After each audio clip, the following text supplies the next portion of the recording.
Patayin nyo to. And then, okay, bakit?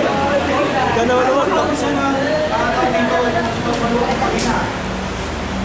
Okay, ilang niya, ilang minuto. Pag medyo recover na, nakita nyo na medyo okay na yung skin. Okay, and then, balik, interview nyo, nangyari. Okay, tingnan yung pulse, tamang yung pulse na. Fully recover na siya.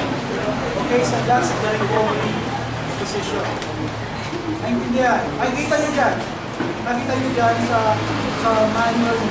Dito po sa camera. 30 pumps. Okay? 5 cycle. Naintindihan? Ngayon, ang problema sa bata. Sa bata, iba ang gagamitin natin. Same procedure.